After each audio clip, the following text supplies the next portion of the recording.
tried and true tradition in hiring, and that's why the job boards exist.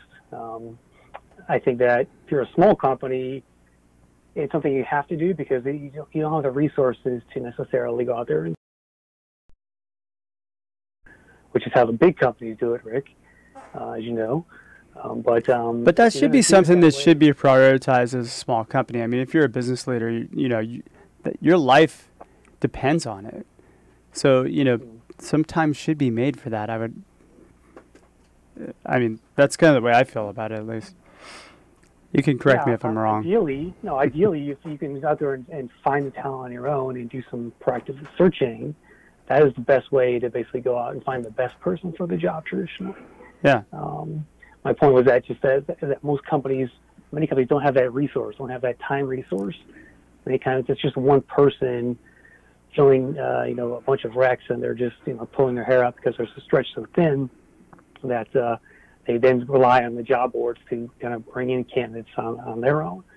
So it's kind of it's a catch-22. You have to have the time in order to do the proactive sourcing if you're going to do that.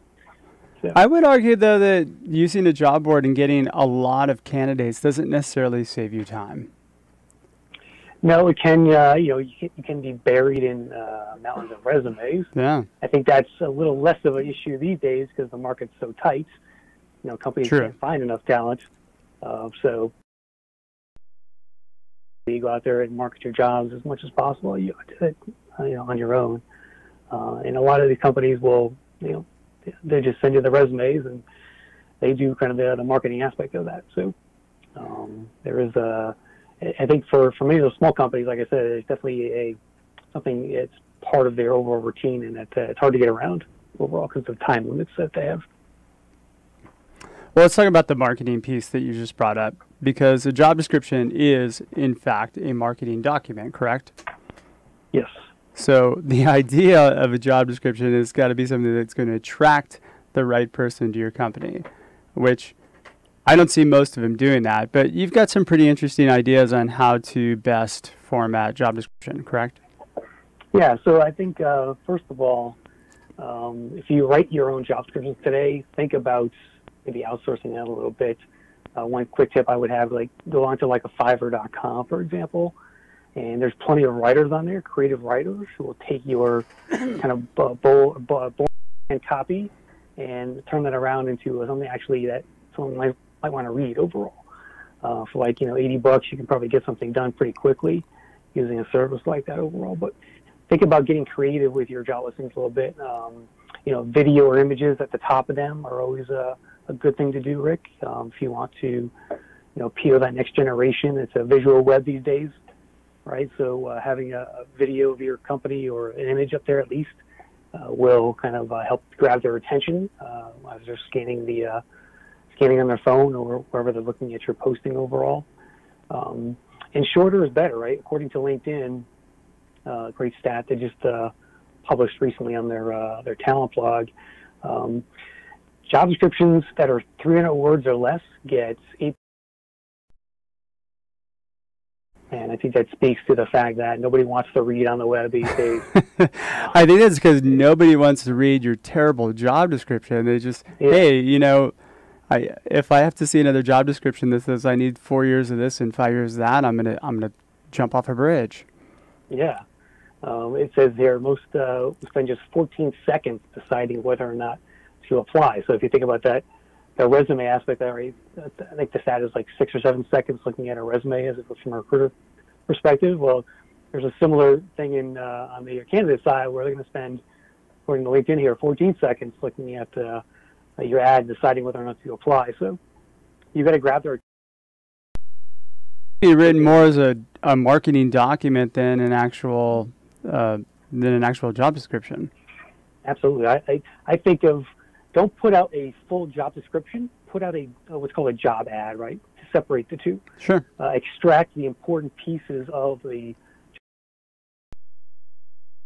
a job ad that's much shorter, that's more visual, that really appeals to what the core of the job itself and your mission overall as a company overall. So that would be a better way to look at things. Separate the job description from the job ad itself and just post the job ad So that 300-word ad, what does that contain? So if you look at example like I just did a quick video about a company called CyberSN. They're a cybersecurity staffing firm, and they have what I call lean job descriptions. I think they're a good example of this. And on their site, you can go to cybersn.com, I think it is. On their site, they have their jobs, and they have basically broken each job down to, let's say, 5 to 7 bullet points, and those bullet points come in the form of percentages. So it's like 80% you'll be doing this, and there's a sentence or two that describes that. And then it breaks down the percentages from top to bottom. And at the bottom of that, it just says, here's the tools you'll be working with in terms of the technology.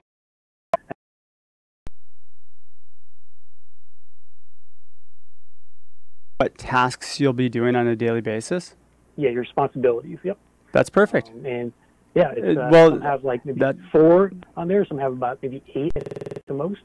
But it's a very compact job listing, and it's easily scannable. If you're looking at it on your phone, you can really just simply, in a few seconds, grasp what the job entails. And that's really what you want to get to, especially online when they're reading it overall. See, so I add on to that a little bit. I think that's perfect that you actually have it broken down, because that does give somebody an idea of what the work is going to be done, right? And most job descriptions don't even tell you what you're going to be working on. They just have a wish list of skills. That drives me nuts. I think it's silly that you just put well, again, I think it's silly that you don't take the time to write a job description. You know, a lot of people just copy and paste an old job description, and that's the there big we go. Mistake, yeah, that's a huge mistake. Yeah. The other thing that I would encourage people to do is bench out, if you're going to take it that far, and now put performance metrics into the job description. If you want to attract people that are passive, tell them exactly what your expectations are going to be in the first 90 days.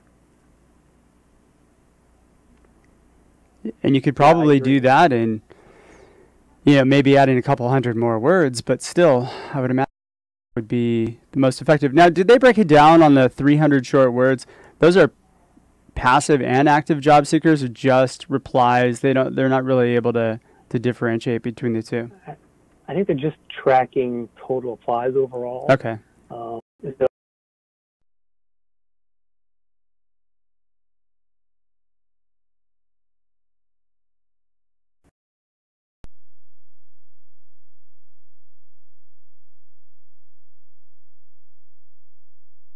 That bad overall.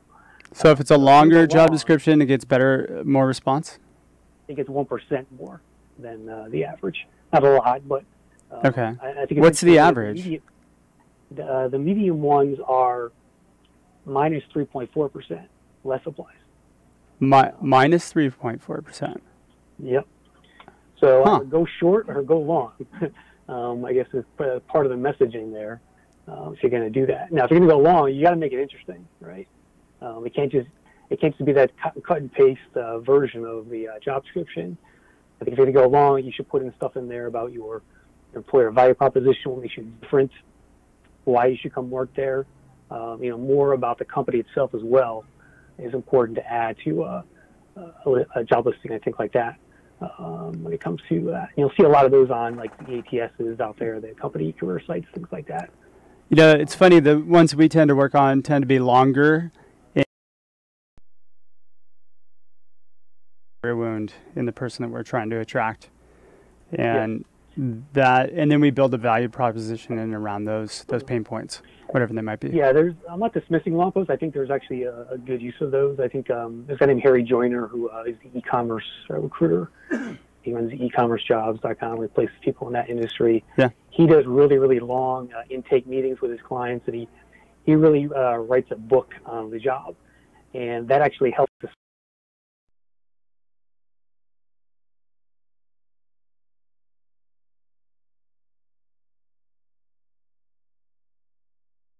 Thing, and you uncover things that aren't.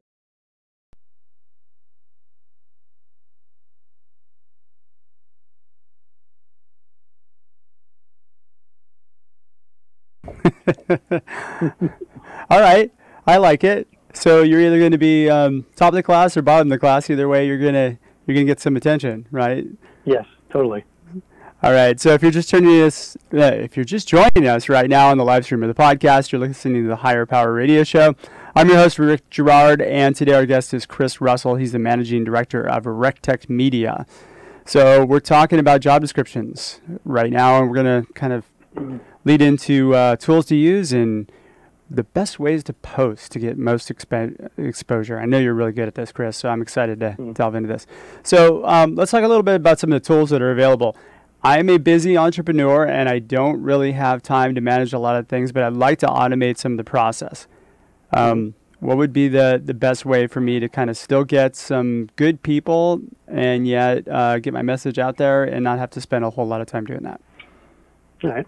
I think when it comes to promoting your jobs online, particularly on places like social media, Rick, Facebook, Twitter, LinkedIn, you can definitely automate some of this stuff through tools like Buffer or Deliverr, for example. You can actually take one post and push out to every channel that you're on automatically. Yeah, that's a big time saver overall. There are. So there's Buffer. Do you use Buffer? I use Deliverr overall, but I have used Buffer in the past. Okay, we use one that's kind of similar to that. It's called Smarter Queue, which is actually pretty solid. Smarter Queue. Yeah, unless you set up a calendar. Out there. The nice part about it is you set it up, you put it in once, and then you have a calendar where it will keep posting things out. So you can automate that completely. Yeah, you can schedule things. You can deliver something called EverQueue, where it will take that same post and kind of repeat it at a certain cadence over time. Sure. It does things like automatic hashtagging of your posts that make them more visible on social media overall. So what if I want to bring some attention to my post, though? I want somebody to see it other than just job description. Yeah. So whenever I post a job on social media for some of my clients, what I'll do is I'll make it into a visual job ad, essentially. And there's a number of tools in the app stores that you can get that really will bring these jobs to life and kind of and animate them a bit. First tool I'll mention is Ripple. It's RIPL. Okay. .com. Yep. And it creates little social media video slideshows. And you basically upload up to 12 images, and you go in, you can put certain text on each of those images. You can create a little, hey, we're hiring now. Here's the job title. Here's how to apply, and take them through that and add music to it. And it creates about a 25 to 30 second little video that is perfect for places like Facebook, Twitter, even LinkedIn, Instagram. And that's going to be far more powerful than your crappy job description. Totally. You can link to, you put the link in there to the listing itself, drive the traffic into the actual, wherever that job is, wherever you want to link it to. Could be on Indeed, or could be on your career site, wherever it is. You can even put the apply instructions in the actual video itself in terms of an email address or a web page URL overall. Okay. That's a pretty good tool. I like that. There is it's a free tool. It comes with some free templates you can use, and then I pay $10 a month, which is nothing, for all access to all the templates that they have, and it's a really great tool. Next one is Legend. It's called Legend.im, and this turns any text into animation. So it has you can put in up to 100 characters of text. Think of it like a visual tweet, if you will. It's a video tweet. It takes that text and then it animates it into about 12 different templates that they have. Okay. And it saves it as a little 5-second either GIF or video. If you were to pick anything, those would be the two that you'd kind of recommend that somebody spend their time on? Those are the two I use the most. Okay.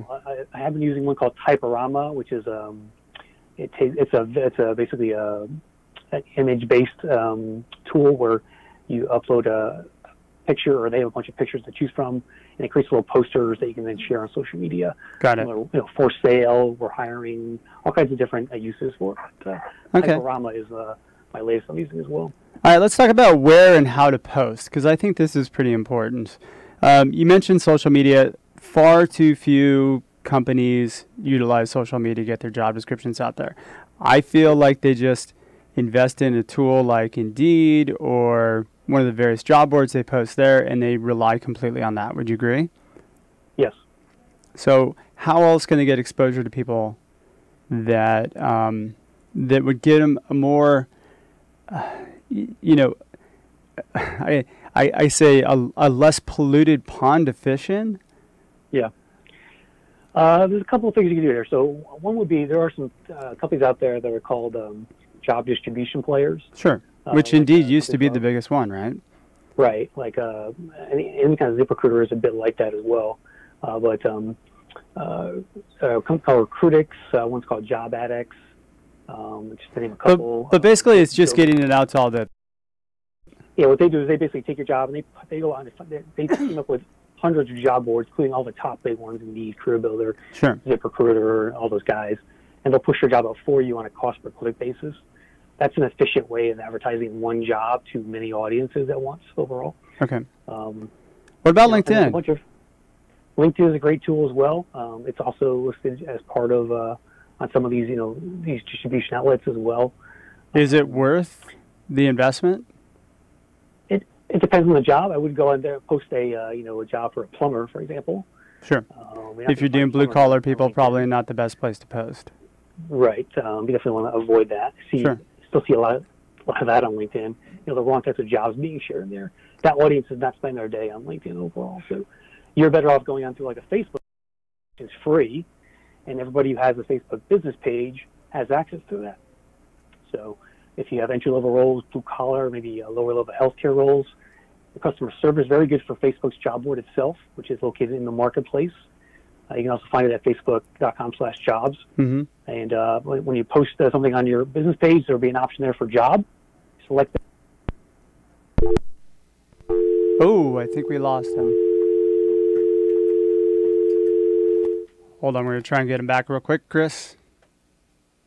Imagine what it would feel like to lose everything. Your job, your home, your family, your dignity. This has happened to thousands of the men, women, veterans, and young adults we serve at Working Wardrobes. What do we do to help? We provide career development services, life skills workshops, job skills training. We provide the perfect interview outfit, and we get clients placed in jobs. Call Working Wardrobes, 714-210-2460. Donate, volunteer, invest, hire. Do you want a free analysis of your inbound marketing? Do you want it in 30 seconds or less? Then check out Marketing Grader, the free marketing tool from HubSpot. It's simple.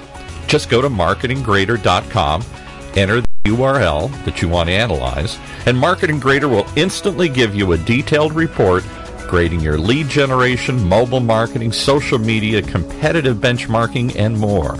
It's simple, it's powerful, and it's free. marketinggrader.com. All right, we had a little technical snafu there. Sorry about that, Chris. All right, so you were talking about Blue. Okay, so you're talking about Facebook. Any other places? So you're really recommending taking kind of an omni-channel approach to hitting everything. Yeah, things like Google for Jobs is out there now, which is free as well. So definitely, you got to take advantage of all the free avenues: Google, Facebook, social media. Yep. That you can. Even like Indeed has free listings now for most companies. They're all touting kind of free avenues to get in the door there, and then they try and get you to sponsor your ads later on.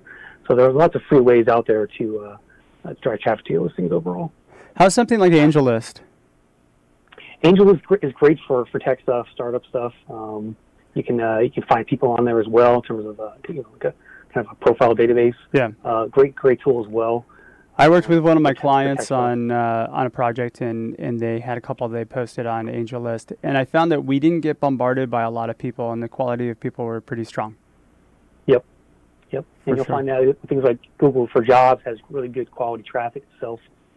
I'm seeing some stats from some employers where that even though they're not getting a ton of traffic at Google for Jobs, the quality of that traffic is applying more and getting hired more too at the companies.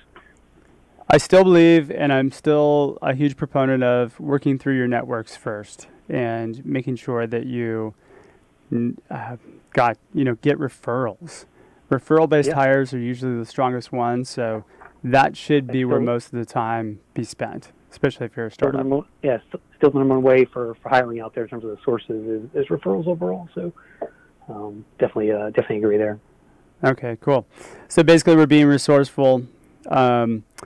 Text, email, creative pictures, anything that would be helpful from that around? Yeah, I think when it comes to contacting talent out there. There's a kind of a creativity to that as well.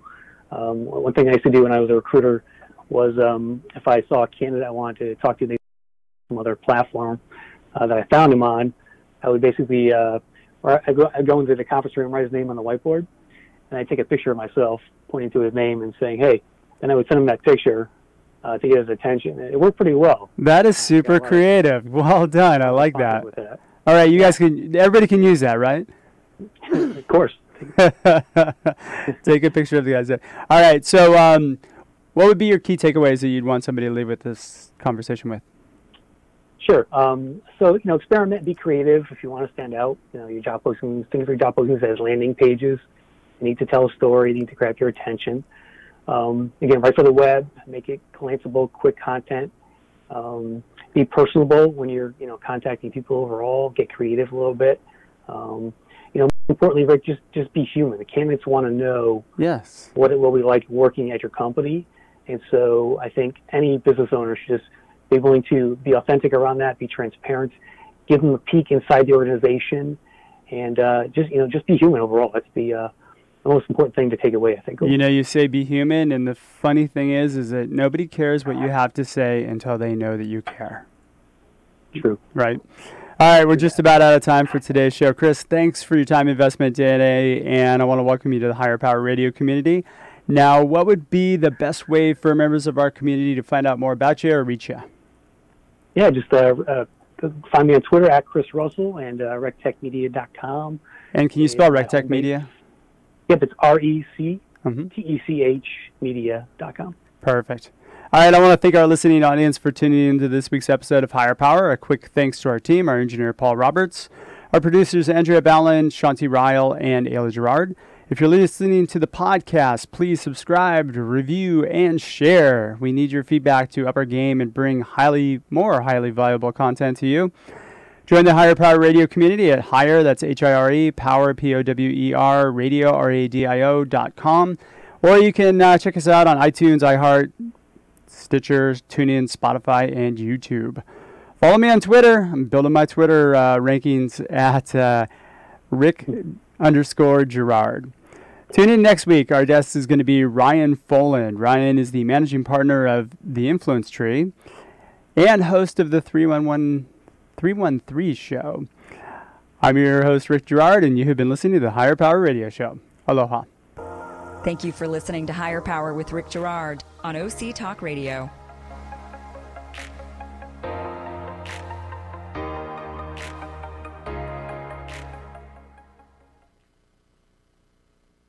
Imagine what it would feel like to lose everything: your job, your home, your family, your dignity. This has happened to thousands of the men, women, veterans, and young adults we serve at Working Wardrobes. What do we do to help? We provide career development services, life skills workshops, job skills training. We provide the perfect interview outfit, and we get clients placed in jobs. Call Working Wardrobes, 714-210-2460. Donate, volunteer, invest, hire.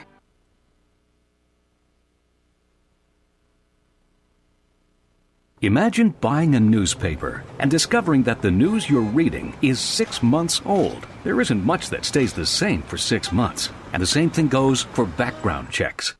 In a time when so much outdated information is being passed around, it's good to know that People G2 offers something different. At People G2, we provide today's intelligence, not yesterday's news. Our value-added approach offers you a fully FCRA-compliant solution that includes up-to-the-minute information. By combining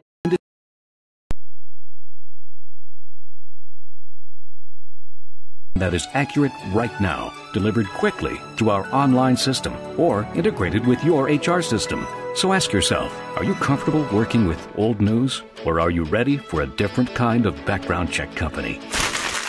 Visit peopleg2.com or call 800-630-2880. That's 800-630-2880 or peopleg2.com.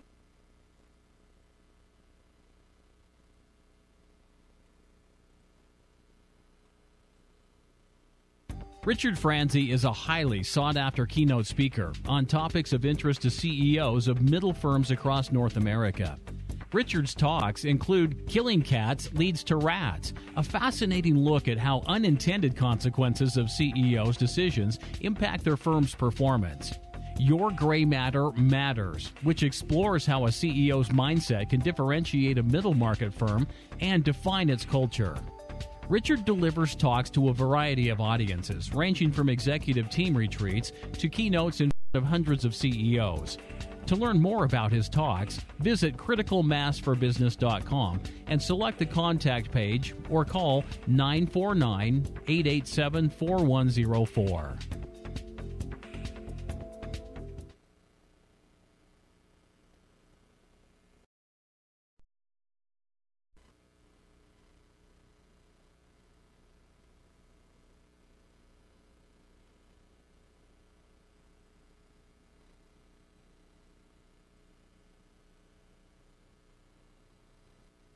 When you use the Premier Rewards Gold Card from American Express, the rewards points can keep on multiplying. Buy 3 with triple points on airfare. Buy 2 with double points on gas and groceries. And a single point for pretty much every other dollar you from over 1 million rewards to redeem all those points. Apply today and the annual fee for the first year is on us. Call 1-800-AXP-GOLD or visit AXPGold.com. The annual fee for the card is $175. See terms, conditions, and restrictions at AXPGold.com. Imagine buying a newspaper and discovering that the news you're reading is 6 months old. There isn't much that stays the same for 6 months. And the same thing goes for background. Information is being passed around. It's good to know that People G2 offers something different. At People provide today's intelligence, not yesterday's news. Our value-added approach offers you a fully FCRA-compliant solution that includes up-to-the-minute information. By combining industry-leading technology with old-school human investigation, People G2 is able to give you information that is accurate right now, delivered quickly.